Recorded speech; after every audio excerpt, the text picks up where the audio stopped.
Hi வணக்கம் மக்களே. இப்போ ஒரு முக்கியமான விஷயம் இதில் சொல்ல போகிறேன். நான் எங்கள் லாயர்கிட்ட பேசினேன் இப்போ தான். என்ன அப்படின்னா, அவர் சொன்ன டீட்டெயில்ஸ் சொன்னேன். ஃபஸ்ட்டு ப்ராப்ளம் வந்தப்போ இந்த பொண்ணுக்கு ஃபோன் பண்ணார், இதை அட்டன் பண்ணல. அதனால் இப்போ இந்த மாதிரி பிரச்சனை ஆச்சு அப்படிங்காட்டி ஷாக் ஆகுறாரு. என்னம்மா உங்களுக்கு பைத்தியமாக பிடிச்சிக்குது, அப்போ தான் சண்டை வந்துச்சு, திரும்ப எப்படி பேசுனீங்க அப்படின்னாரு. என்னம்மா அந்த குழந்தைகளை வச்சுக்கிட்டு இருக்குங்க சார், அதனால் எனக்கு கொஞ்சம் மனசு இலைக்கு நான் பேசிக்கிட்டு இருந்தேன், கொஞ்சம் ஹெல்ப் பண்ணியிருக்கிறேன். இப்போ மொபைல் வந்து இப்படி வாங்கி கொடுத்துருக்குறேன், இஎம்ஐ கட்டி மொத்தம் 23,000 வருதுங்க. அது ஒரு 3-4 மாதம் அதுக்கிட்டே இருக்குது மொபைல் அப்படின்னா. ஏம்மா இப்படி பண்ணுறீங்க அப்படின்னாரு. சரி இருக்கட்டும், முடிஞ்சு போச்சு. அவர் என்ன சொன்னார் அப்படின்னா, சரி அதுக்கு நான் பார்க்குறேன் அப்படின்னாரு. அது சட்டத்தில் நிறையா இப்போ ஃபோன்பே நான் அனுப்பிச்சி விட்டதில் வந்து ப்ரூஃப் இருக்குது. ஓகே, ரெண்டாவது வந்து மொபைல் வாங்கின பில் எங்கிட்ட இருக்குது. அது கொடுக்கட்டும் கொடுக்காம போட்டு அப்பாற்பட்ட விஷயம். மரியாதையாக முன்னாடியே கொடுத்துட்டாங்கன்னா இந்த பிரச்சனைகளை சந்திக்க வேண்டியதில்லை. இல்லைன்னா அவர் வந்து அவங்களுடைய என்ன மெத்தேடோ அதை தானே பார்ப்பாங்க அவங்க. இப்போ அவர் ஒரு லாயர் அப்படிங்கிற போது அவங்களுக்கு என்ன பொசிஷன் இருக்குதோ, எந்த மாதிரி இருக்குதோ அவங்க அதை தான் பார்ப்பாங்க. அதனால் என்னார், இப்போ நான் கொஞ்சம் பிஸியாக இருக்கிறேம்மா, நாளைக்கு காலையில் பேசுகிறேன் அப்படின்னாரு. காலையில் பேசிவிட்டு என்ன டீட்டெயில்ஸ் கேட்டு அதுக்கு எப்படி என்ன முடிவு பண்ணுறது அப்படின்ட்டு சொல்கிறோம்ட்டுருக்காரு. இது நம்ம நினச்சிக்கலாம் என்னமோ பெரிய பண்ணிடுவாங்களா அப்படின்ட்டு. ஏன் நான் இந்தளவுக்கு லாயர் வரைக்கும் போனேன் அப்படின்னா, என்னை அந்தளவுக்கு நோக்கடிச்சிருச்சு. ஒரு உதவி செஞ்சவங்கள கால் எட்டி உதச்ச மாதிரி உதச்சிடுச்சு. அதான் செருப்புக்கு சமம் அப்படி இப்படி நிறைய பேசுச்சு. சின்ன பிள்ளை விட்டுருங்க அப்படிங்கிறாங்க. சின்ன பிள்ளையா அப்படி பேசுமா, அவங்க அம்மாலாம் தான் பேசிடுமா. என்னை மன உளைச்சலுக்கு ஆளாக்குனதுனால அந்த இதுக்கும் கேஸ் போடலாம் அப்படின்னாரு. மன உளைச்சல் ஆயிடுச்சுல ரொம்ப. அதனால் அந்த வீடியோஸ்லாம் அழுது போட்டுக்கிறேன் பாருங்கள், அதெல்லாமே இருக்குதுல்ல, அதெல்லாம் இருக்குதான்னு கேட்டார். இருக்குதுண்ணே. அந்த சிவபெருமான்கிட்ட வந்து நான் கீழே படுத்து உருண்டுக்கிட்டு அழுது. நான் ஃபஸ்ட்டு நாள் வீடியோ போட்டப்போ நான் வேண்டான்னு சொன்னேன். ஃபஸ்ட் நாள்னா அவங்க வீட்டுக்காரர் ஃபோன் பண்ணி, நான் அப்போ தான் ஏதாச்சும் லைவ் வந்துக்கிட்டு இருந்துச்சு. சரி பார்க்கலான்னு பார்த்தா வளர்க்குறா திட்டிக்கிட்டு இருந்துச்சு. அதை கெட்ட வார்த்தைன்னா கோபம் வர்ற மாதிரி திட்டிக்கிட்டு இருந்துச்சு.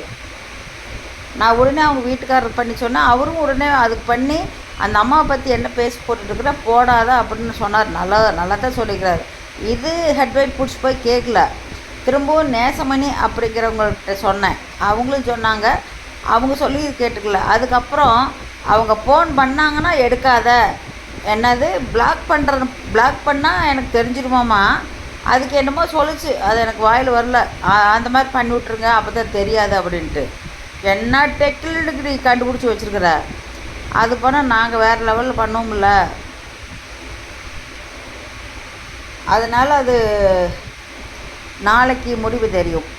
சரிங்களா, நான் என்ன பண்ணுறேன் அப்படிங்கிறது நாளைக்கு தெரியும். ஏன்னா இந்த ட்ரிப்பு ஏன் இவ்வளோ ஸ்ட்ராங்காக எடுத்தேன் அப்படின்னா, அவ்வளோ தூரம் நான் பண்ணி என்னை ஒரு 60 வயசு ஒரு ஆளை மன உளைச்சலுக்கு ஆளாக்கி நான் அழுது ஒரு சாப்பாடு செஞ்சு சாப்பிடல. இந்த இப்போ பாருங்களேன், இந்தா தெரியுதா அதில் என்னது வருங்க, இந்த மசாலா பூரின்னு சொல்லுவாங்களா, அது கொண்டாந்து கொடுத்தாங்க. கொஞ்சம் சமைக்கவே இல்லை. அது என்னால் அதிகமாக சாப்பிட முடியல. அதனால திரும்ப அப்படியே வச்சுட்டேன். அதனால் நாளைக்கு காலையில் சொல்லி அது மொபைல் எப்படி கொண்டு வந்து அவங்க கொடுப்பாங்க, எந்த ரேஞ்சில் அவங்க வாங்கலாம் அப்படிங்கிறத பிளான் பண்ண போகிறோம். அவர் கேஸ் போடுவார், கேஸ் போட விட மாட்டார். மன உளைச்சலுக்கு ஆளாக்குனதுனால ரொம்ப வளர்க்குறா பிடிக்கும். சரியா, நீ இதை விட நீ அவங்க சர்க்கிளில் நிறையா இருப்பாங்கள்ல, கம்மநாட்டி கும்மநாட்டி எல்லாம், அவங்களெல்லாம் கொஞ்சம் உஷார்படுத்தி வச்சுக்கோ. ஏன்னா நான் லாயர் மூலியமாக தான் லீகல் அந்த இதில் தான் இறங்க போகிறேன். நான் எதுக்கு அமைதியாக இருந்தேன் தெரியுமா, உன்னையாடு தாண்டல. அமைதியாக இருந்ததுக்குன்னா இதுதான் வேலை. உன் ஃப்ரெண்டுக்கெலாம் இருப்பாங்க, எல்லாம் கூட்டிகிட்டு வா, தூக்கி போட்டு முடிக்கலாம் எல்லாம் சேர்ந்துக்கிட்டு. நீ நினச்சிட்ட அப்படின்ட்டு நாளைக்கு தெரியும். என்னென்ன ஆக்ஷன் எப்படி எடுப்பார் என்ன அப்படிங்கிறது தெரியும். நீ இருக்கிற இடத்துக்கு வர முடியாது நீ நினச்சிக்கிட்டு இருக்கிற. சத்தியமாக நீ தோற்றுருவதில்லை. சரியா? என்னை மன உளைச்சலுக்கு ஆளானதால கோர்ட்டில் கேஸ் போட போகிறேன். கோர்ட்டில் கேஸ் போட்டு இந்த இது நஷ்டஈடு வாங்க போகிறேன். எனக்கு எவ்வளோ ஹெல்த் ப்ராப்ளம் வந்துச்சோ அதுக்கு நஷ்டஈடு கொடுப்பாங்க. நீ அதை கொடுக்க போகிற. சரியா? ஒழுக்கமாக இருந்ததுதான் இந்த பிரச்சனை வந்திருக்காதா? சொல்ல சொல்ல கேட்டியா? திமிர் எடுத்தால் அப்படி தாண்டி இருக்கும். அந்த மன உளைச்சலுக்கு உண்டான ஒரு டெஸ்ட் பண்ணுவாங்க. என் இந்த 1 வீக்காக வந்து நாளைக்கு எனக்கு டெஸ்ட் எடுப்பாங்க. சப்போஸ் அவர் எந்த ரேஞ்சில் எப்படி போடலாம் அப்படின்ட்டு இருந்ததுன்னா ஹாஸ்பிட்டலில் கவர்மெண்ட் ஹாஸ்பிட்டல் போய் டெஸ்ட் எடுத்துக்கோங்க அப்படின்னாரு. நீங்கள் 2-3 நாளாக மன உளைச்சல் இருக்கிறீங்க, அதெல்லாம் வந்து சிசி இது வச்சு அவங்க எடுப்பாங்க. எடுத்துகிட்டு அந்த ரிப்போர்ட்டை எனக்கு அனுப்பிச்சி வைங்க, நான் போட்டு விட்றோம்ட்டுருக்காரு. சரியா? மவளே, ஒரு டைம் நீ மன்னிச்சு விட்ட, 2வது டைம் மன்னிச்சு விட்ட. இப்போ என்ன தூரம் வாங்கிட்டு நீ நினச்சிட்ட நம்ம படிச்சிருக்கிறோன்ட்டு.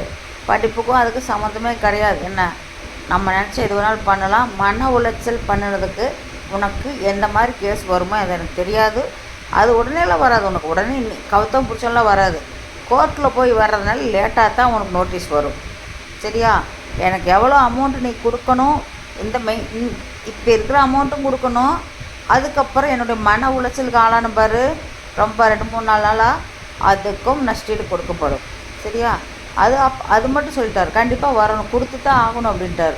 அந்த பொண்ணு வந்து சும்மா இருக்கட்டும், அழுகட்டும், குழந்தைய வச்சுட்டு என்ன அழுதாலும் கோர்ட்டு தீர்ப்புப்படி கொடுத்து தான் ஆகணும்.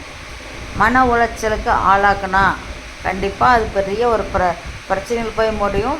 மாட்டிக்கிடு ரவுண்டு. உன் ஃப்ரெண்டுகளெல்லாம் கூப்பிட்டு பார்த்து இது பண்ணிக்கோங்க.